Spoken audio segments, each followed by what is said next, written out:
अस्सलाम वालेकुम व्यूअर्स, आप देख रहे हैं द जर्नलिस्ट। मैं हूं ख्वाजा आफ्ताब हसन और मेरे साथ हैं तमसीला चिश्ती।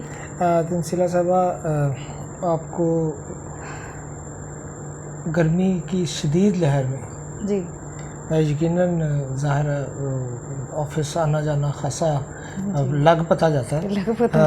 और जब आप इस शदीद गर्मी में दफ्तर पहुंचते हैं और जब खबरें भी गर्मा गर्म होती हैं तो आपको क्या लगता है? ऐसे लगता है कि 80 डिग्री तक पहुंच गई है 40-44 यहाँ की और बाकी सारी मुल्क की सियासी हिद्दत जो और मुआशी हिद्दत तो पहले से ही महसूस हो रही थी और अब वो इसलिए कि देखना कि भी बहुत ज़्यादा मुल्क की दो बड़ी सियासी जमातें इस वक्त मैदाने अमल में हैं। दो नहीं, काफ़ी सारी। पीपल्स पार्टी भी है, JUI भी है और वो पाक सरजमीन पार्टी उन्होंने भी, तो वो भी है, वो भी है जी। अच्छा, एक बड़ी मज़े की बात है कि वैसे तो हम हमेशा देखते थे कि मई जून में जो है वो हमारे क्लर्क हजरात और तंजीमें मुख्तलिफ सड़कों भी होती थी कि बजट से पहले अपने मुतालबात पेश कर उन पर किसी न किसी हद तक कुछ हासिल किया जा सके, अपना दबाव डाल के और जो भी था। लेकिन इस दफ़ा वो सड़कों पे नहीं नज़र आ रही और इस दफ़ा जो है वो सियासी पार्टियां, एक तो साबिक हुक्मरान जमात और एक जो है मौजूदा हुक्मरान जमात नज़र आ रही हैं और दोनों के लीडरान अपने जलसों में अवाम की कोई बात नहीं कर रहे। वो जो अवाम की बात कर भी रहे हैं वो दिखावे की है। मुझे तो मतलब मैंने देखा मरियम साहबा ने जो जलसा किया उसमें उन्होंने अब्बा जी से शुरू किया, तेरे नाम से शुरू, तेरे नाम पे खत्म, अब्बा जी के नाम पे ख़त्म किया। और वो मतलब वो एक जैसे खुला चैलेंज नवाज शरीफ को के हवाले से कि वो इमरान खान वैसे नहीं हो सकते। भाई कौन कहता है कि वो ऐसा होना चाहता है? मेरा नहीं ख्याल कि कोई भी नहीं होना चाहता, वो कोई भी नहीं होना चाहता जी। मियां नवाज शरीफ साहब जैसा कौन हो सकता है? हर बंदे की अपनी नहीं, लेकिन खैर ये मैं ना जो सियासतदानों के हवाले से मेरा ज़रा थोड़ा नरम गोशा ही रहा है हमेशा से। जी। वो इस वजह से रहा है कि हमारे मुल्क में सियासतदानों को उस तरीके से टाइम नहीं दिया गया और दूसरी बात ये कि काफ़ी ज़्यादा उनकी अपनी भी कोताहियाँ थी। लेकिन जिस तरह हमारे पूरे माशरे में और इस मुल्क में ये सूरत हाल है कि हक़ाइक़ से दूर रखा गया, लोगों को बताया नहीं गया हक़ाइक़ क्या है, इस वजह से हमारे सियासतदान भी उसी लेवल के निकले। वैसे तो आपकी बात इमरान खान साहब के दिल को लगी होगी कि टाइम पूरा नहीं दिया गया और ज़ाहिर है वो भी यही कहते हैं कि 1.5 साल उनको और मिल जाता, क्योंकि वो अगले 5 साल बल्कि 500 साल की प्लानिंग करके बैठे हुए थे। अब तो ये लोगों की दुआएं रंग लाईं या बददुआएं रंग लाईं कि वो जल्दी उनसे बज़ाहिर जो उनसे मुतासिर हैं उनके नज़दीक तो ये बात बड़ी नागवार गुजरेगी उनको कि छुटकारा मिल गया, क्योंकि इमरान खान से अब इस कौम को छुटकारा नहीं मिलता। छुटकारा तो वो जो है, अभी जैसे मैंने बात की थी सियासतदानों के हवाले से कि मेरा हमेशा नरम गोशा रहा है उनके लिए, लेकिन अब जो सियासतदान सारे कर रहे हैं वो इस कदर अफसोसनाक है कि इस वक्त सिर्फ और सिर्फ सियासत हो रही है। बिल्कुल ऐसे ही इन्होंने ये जैसे नून लीग या पीपल्स पार्टी जितनी भी तहादी जमातें, इन्होंने मिलके एक स्टेप तो ले लिया, इमरान खान को उतार दिया।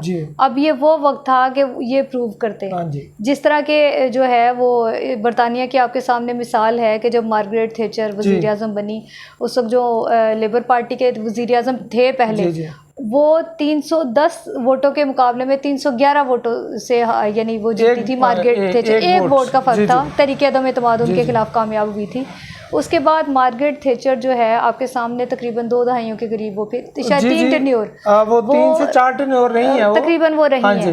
लेकिन किसी ने ये नहीं कहा कि जी ये क्या हो गया, अदम एतमाद क्यों आ गई उन्होंने किसी ने नहीं कहा कि अमेरिका से कोई खत आया था या किसी और जगह से या फ्रांस से या किसी ने खत भेजा था। जहाँ पार्लिमानी रवायात मजबूत होती हैं वहाँ लोग उनकी पासदारी भी करते हैं और उनको अपना, अब यहाँ पे तो चूँकि ज़ाहिर है यहाँ पे हमेशा से ये तासुर रहा है कि जो भी पार्टी इक़्तिदार में आएगी पहले तो 100% उसके बारे में ये यकीन ही नहीं किया जाता कि वो वोटों से आई है, अवाम के वोटों से आई है। अब इनको भी दूसरी पार्टी यही कहती है जाली वोट और वो सिलेक्टेड का अब इनके खिलाफ भी रहा।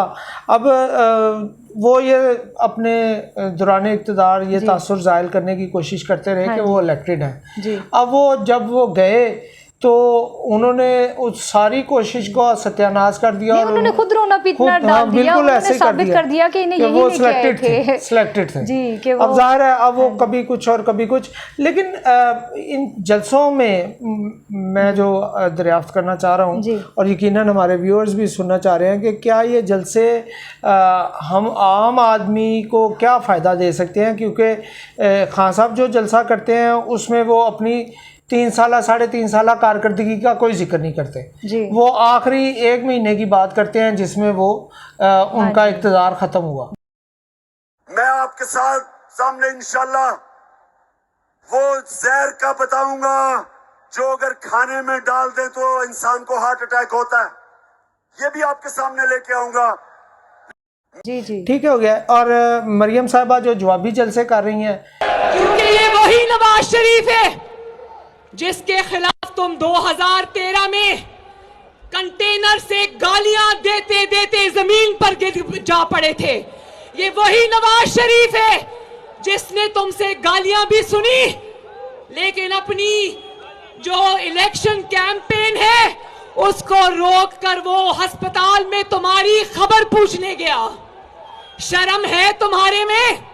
और जिस तरह की बातें कर रही हैं वो भी ज़ाहिर है वो उनकी पार्टी इक़्तिदार में है, चाहिए तो ये कि वो अपना प्लान दे दें जी, वो भी उनके पास कुछ नहीं है। ज़ाहिर है वो आज बल्कि वो आखिरी जो जलसा हुआ उन्होंने बड़ी मज़ेदारी की बात की कि जब तक मुल्क में नवाज शरीफ नहीं आएंगे इलेक्शन नहीं होंगे। ये क्या अजीब सी बातें हैं।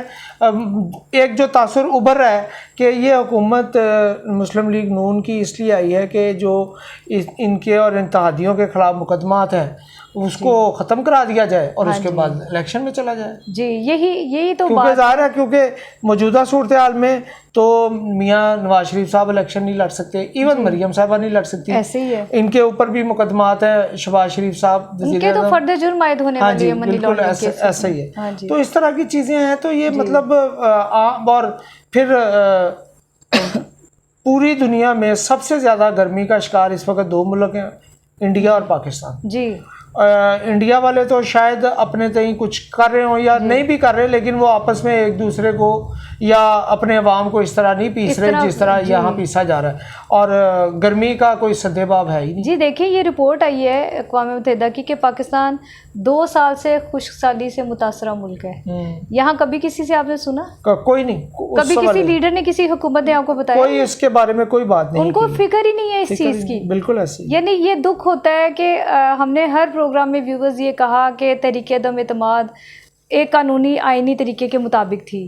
मैं आज भी इस बात पे स्टैंड करती हूँ कि वो आइनी ही तरीका था। बिल्कुल। लेकिन अगर इन इत्तेहादी जमातों ने किसी तरीके से करके उनको हटा के अपने खुद इक़्तिदार में आ गए थे तो अब इनको चाहिए था डिलीवर करते।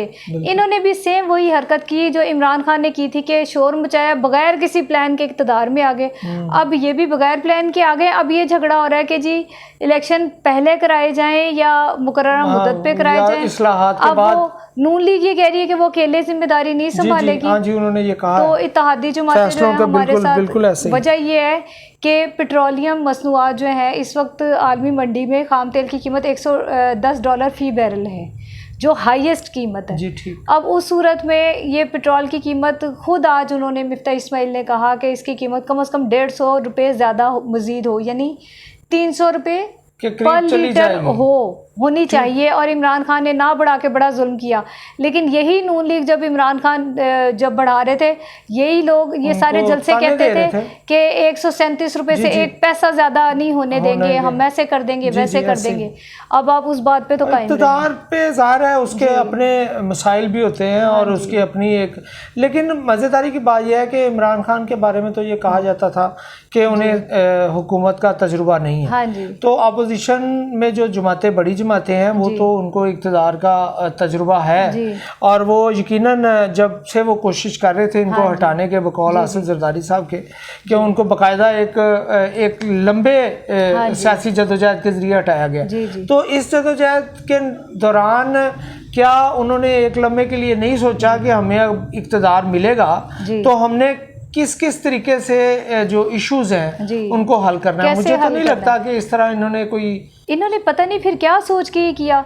ख्वाजा साहब 3.5 साल में जो है कर्जा मुल्क का 20,000 अरब जी जो है वो बढ़ा है।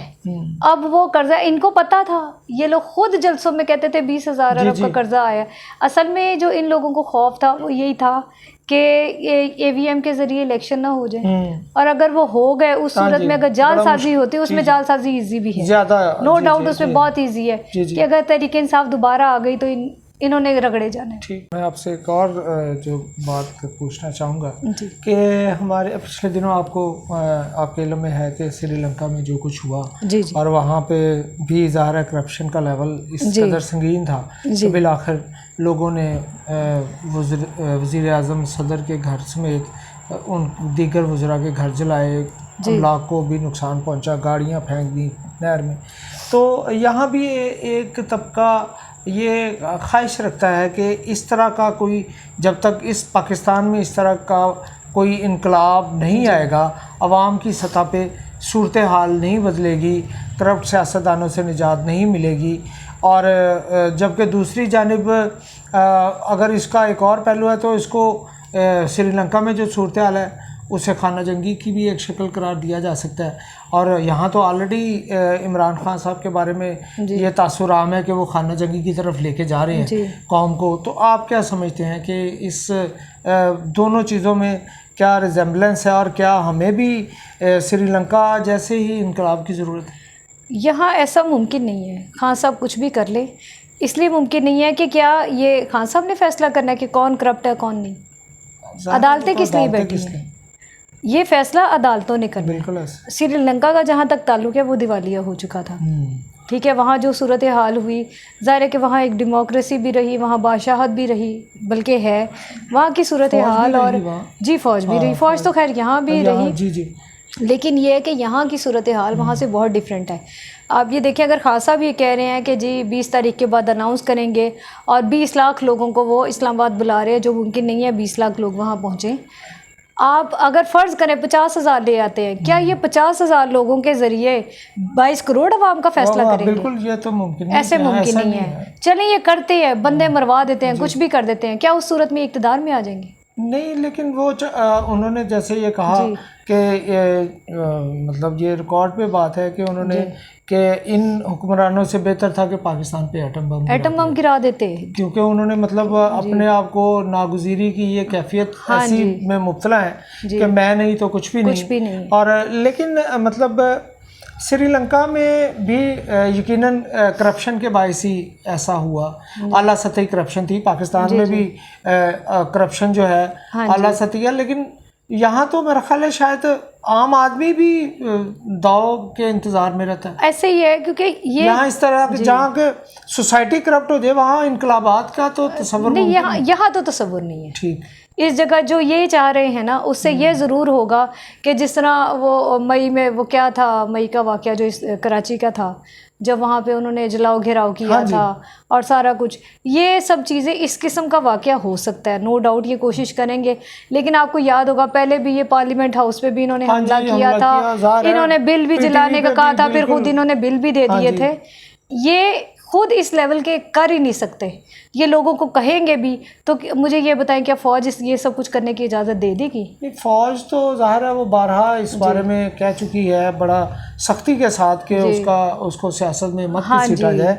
खान साहब की ये कोशिश है कि अगर मतलब ज़ाहिर है आपको पता है कि यहाँ हमारे यहाँ जो मुतबादिल स्टेक होल्डर है वो तो वो ही रही है, फौज ही रही है। और वो चाहते हैं कि जैसे उन्होंने एटम बम की जो बात कर सकता है बंदा, उसका यही है कि मैं हूँ और अगर नहीं हो तो कोई। और इनके हुक्मरान पहले भी कहते रहे, ये जो तहरीक इंसाफ के लोग पहले भी कहते रहे, उस वक्त भी फौज ने कहा था कि इस तरह की गैर जिम्मेदाराना बात ना करें।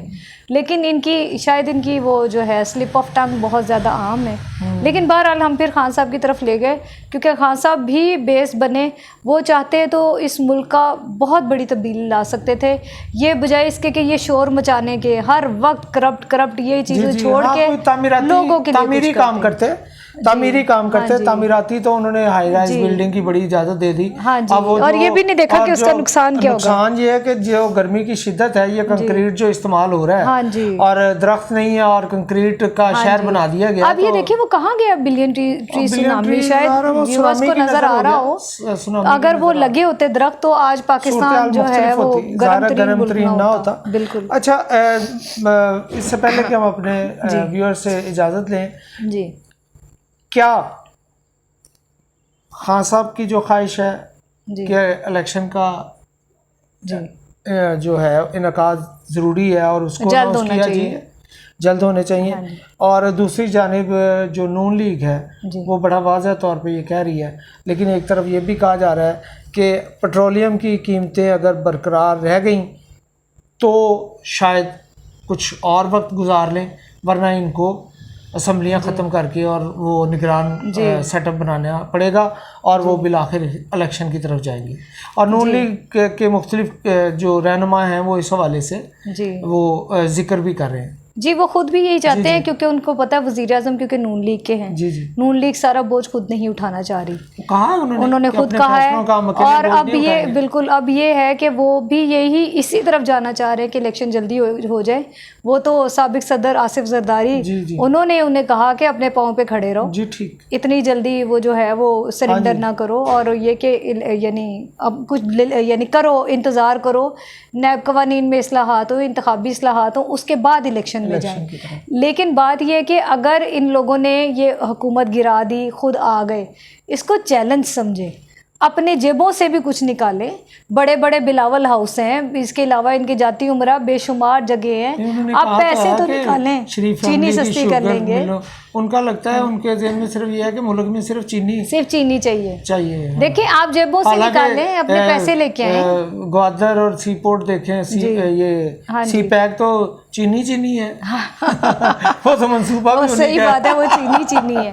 लेकिन ये कि जब आपने ये कदम उठा लिया है तो इस तरह सरेंडर ना करें, इसके बजाय आप डिलीवर करें लोगों को। लोग आपसे तवक्को करते हैं, जलसों से कुछ नहीं बनना, जलसों से ना खान साहब का कुछ बनना है, ना नून लीग का कुछ बनना है, ना पीपल्स पार्टी का कुछ बनना है। अगर आवाम के लिए आपने किया तो उनको डिलीवर तो करें ना, ताकि उनको भी लगे कि आप जिस तब्दीली का कह के आए थे, पुराना पाकिस्तान लेके आए, तो और कुछ नहीं तो घी वगैरह ये सारी चीज़ें पुराने पाकिस्तान की कीमतों में ले आए ना। उस वक्त आपको याद होगा 258 का गालिबन 1 लीटर घी और ऑयल, ये सारी चीज़ें थी। अब उस सतह पर उठाता था वो बिल तो ज़ाहिर है जी नहीं, ख़वातीन ज़ाहिर है वो सारा वही करते रहती हैं। जी व्यूअर्स, यकीनन आज के इस लाइट से प्रोग्राम का मकसद ये था कि हम आप सब से ये बात कहना चाहते हैं कि मुल्क का सियासी निज़ाम जो है वो एक ऐसे सियासतदानों का एक ऐसा गठजोड़ है जिसके हाथ में है कि उसमें अवाम की बेहतरी की बात हो नहीं रही। इल्ज़ाम दर इल्ज़ाम और अपने इक़्तिदार और दूसरे के इख्तियारात ख़त्म करने की बात हो रही है, अपने मुकदमात को ख़त्म करने की बात हो रही है। अगर आपको लगता है कि इस सारी सियासी जो जलसा की सियासत है और नारेबाजी की सियासत है, इसमें कहीं आप कुछ हासिल कर सकते हैं, यकीनन अपनी पार्टी की, अपने नज़रियात की के साथ खड़े हों, उसकी हमायत करें, लेकिन इस्तेमाल ना हो। जी बिल्कुल, ये बड़ी अहम बात है कि अपने दिमागों को खुला रखें, अपनी सोच को वसी रखें और दूसरे के नज़रियात का एहतराम करें, और ये भी देखें कि कहीं आपकी क़यादत जो है वो आपको फिर इस्तेमाल तो नहीं कर रही। अपना बहुत ख्याल रखिएगा। अल्लाह निगहबान।